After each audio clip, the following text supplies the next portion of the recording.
Olá, meus amores, bom dia, tudo bem com vocês? Espero que sim.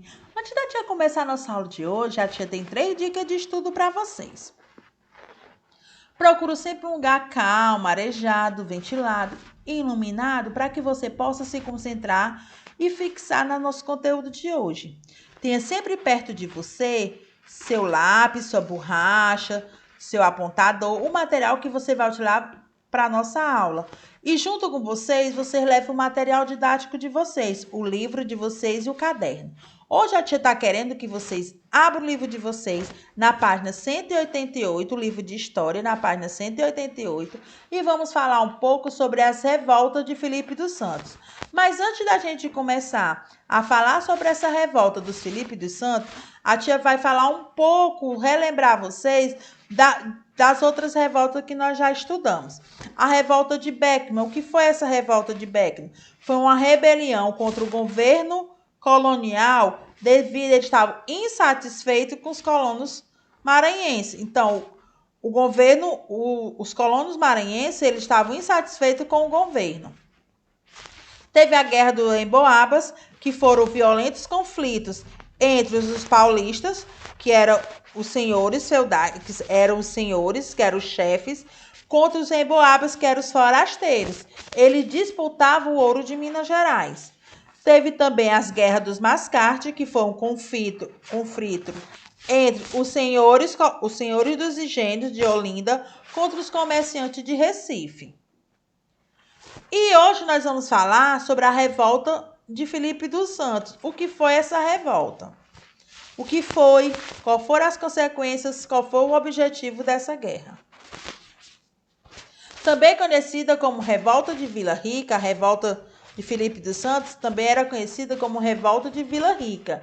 Esse movimento nativista ocorreu no ano de 1720, na região do Rio de Minas Gerais, durante o período do ciclo do ouro. Existiu os períodos do ciclo. O primeiro período, o ciclo que teve foi o ciclo do pau-brasil, que foi a nossa primeira riqueza. Depois veio o ciclo da cana-de-açúcar, que foi a nossa segunda riqueza. E veio o ciclo do ouro, que foi a terceira riqueza descoberta no Brasil. A região de Minas Gerais, ela produzia muito ouro no século XVIII. A coroa portuguesa, ela aumentou muito a cobrança dos impostos dessa região. O quinto, por exemplo, era cobrado sobre todo ouro extraído. Então, todo ouro extraído, eles queriam, 20% ficava com Portugal. Então, de tudo que eles extraíam de ouro, 20% quem ficava era a coroa portuguesa. Essa cobrança ocorria na casa de fundição. Era proibida a circulação de ouro em pó ou em pepitas. Quem fosse pego desrespeitando essas leis portuguesas eram presos e recebiam uma grave punição, que era o decreto para eles eram decretados para a África e era o principal.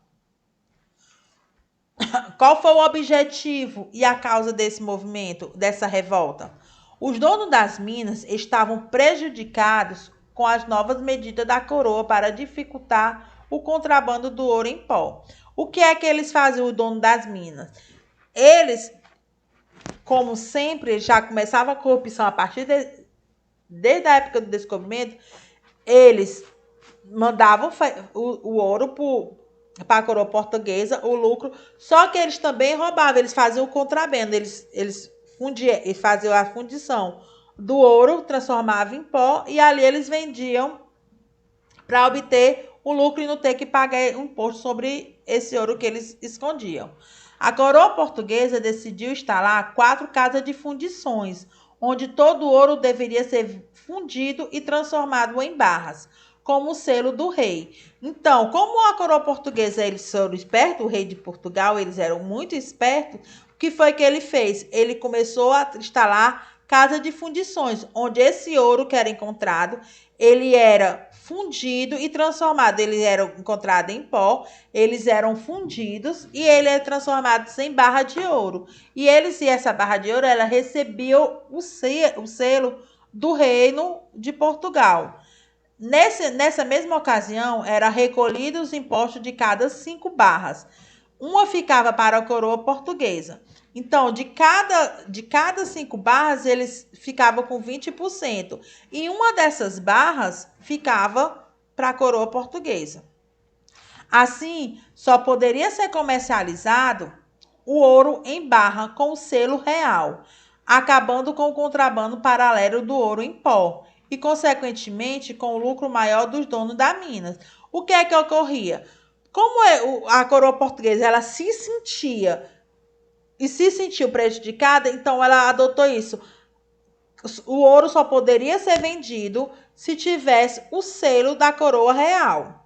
Se não tivesse esse selo da coroa real, ele não poderia ser vendido, porque era um ouro contrabandeado. Então foi a partir daí que os donos da Minas eles começaram a se revoltarem.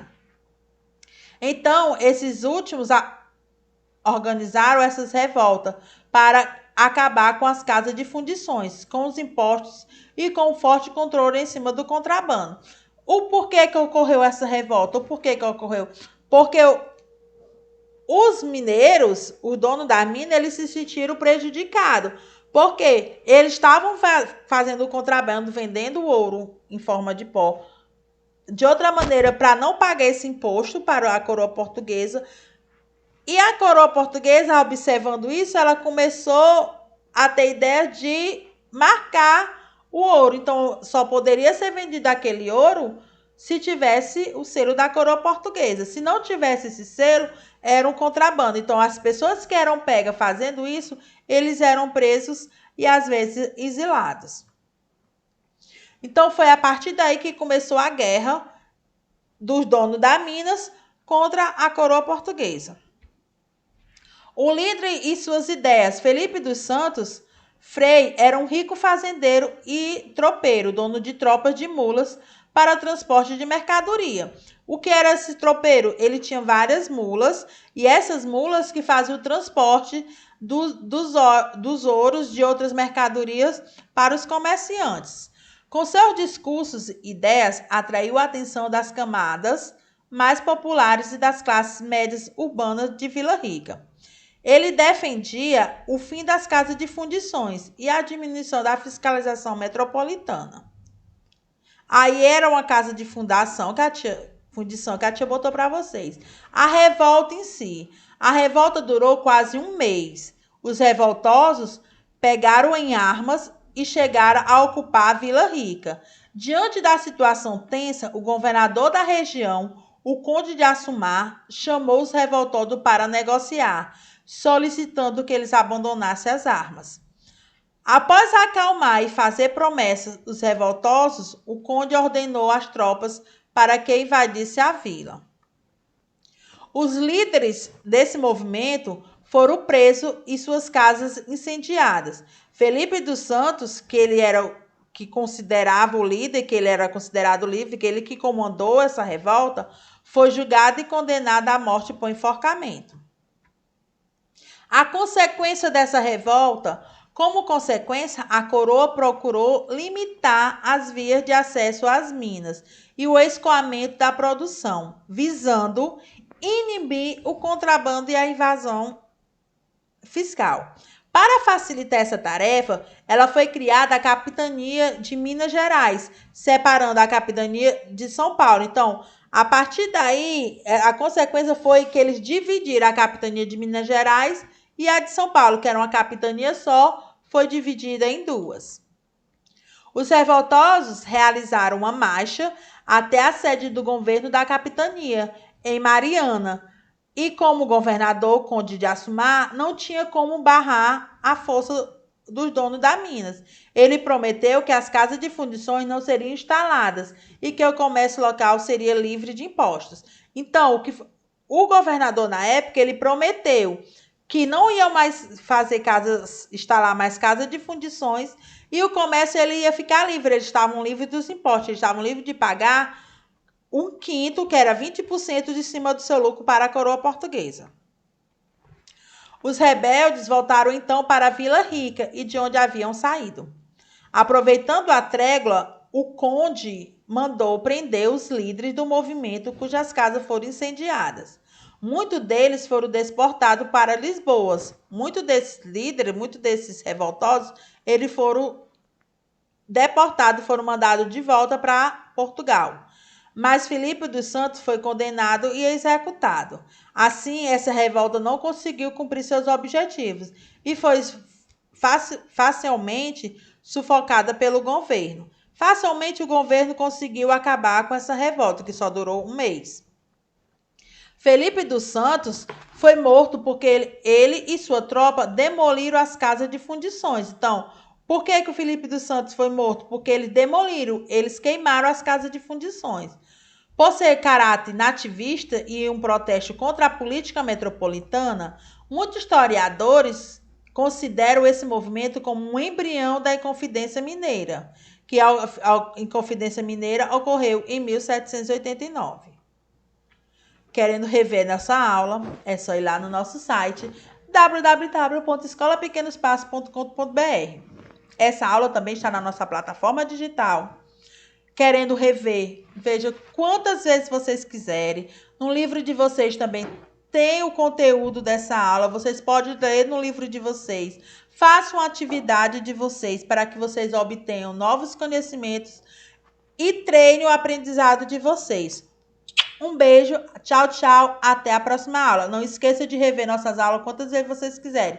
Acesse nosso site e vá na nossa plataforma.